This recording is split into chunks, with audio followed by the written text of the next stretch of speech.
বছর আমি মায়ের হাতের প্রথম আমের আচার দিয়ে খিচুড়ি আর মাংস খাবো। হাতে কাঁচা আম দেখেই বোঝা যাচ্ছে কি করতে যাচ্ছি। হ্যালো, আসসালামু আলাইকুম, কেমন আছেন সবাই? চলে এলাম নতুন একটি রেসিপি নিয়ে।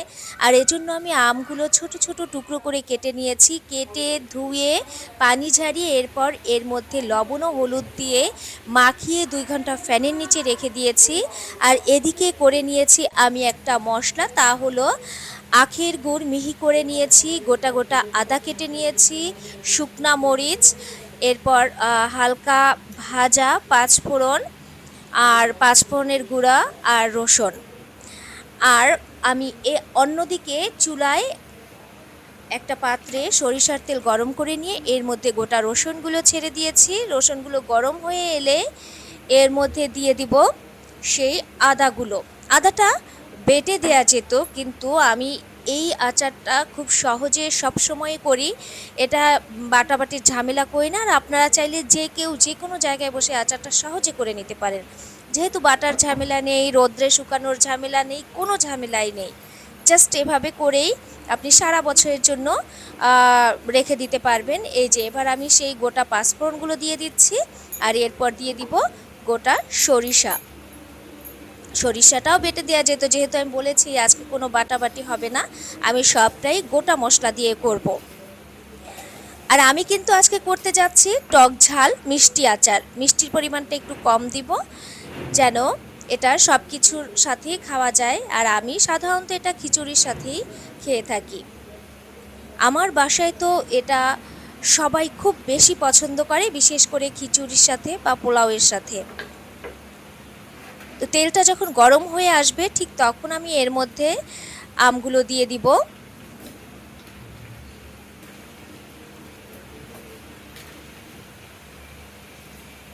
আমগুলো দিয়ে আমি ধীরে ধীরে একটু নেড়ে নিব, যেন মশলাটা সব জায়গায় পৌঁছায় এবং ভালো করে মিক্সড হয়।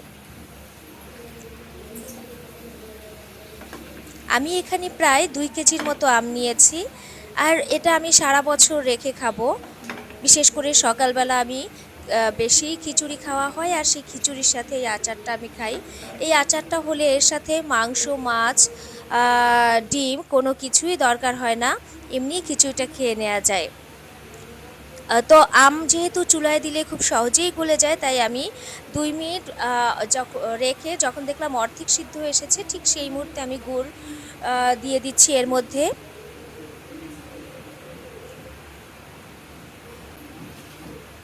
আর আচারটা যেহেতু ঝাল হবে, তাই এর মধ্যে সেই গোটা শুকনো মরিচগুলোও দিয়ে দিলাম। এরপর আবার হালকা করে নেড়ে নিব। নাড়াটা খুব ঘন করা যাবে না, তাহলে আমগুলো গলে যাবে। আর আম তো আগুনের তাপে এমনিতেই নরম হয়ে যায় অল্পতে।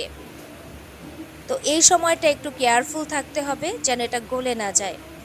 তো এরকম দিয়ে আস্তে করে আমি আর 5 মিনিটের মতো রাখবো।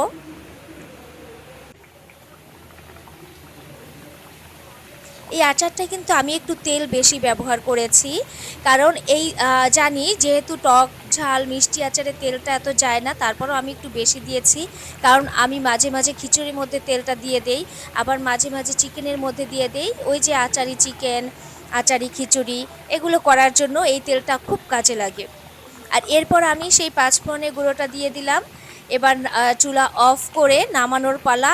আর নামানোর ঠিক আগ মুহূর্তে, যেহেতু আমি এটা সারা বছর রাখবো, তাই এর মধ্যে দিয়ে দিব সাদা ভিনেগার, যেটা সারা বছর আমটা ভালো রাখবে আর রোদে শুকানোরও ঝামেলা থাকবে না।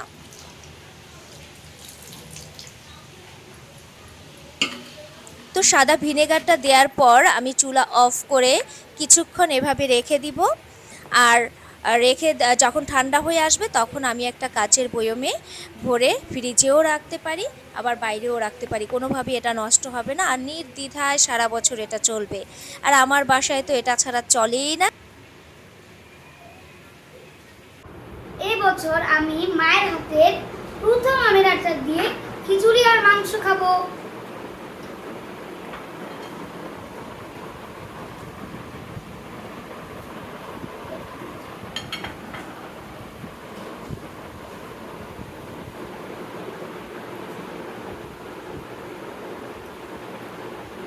কেমন হয়েছে আচার?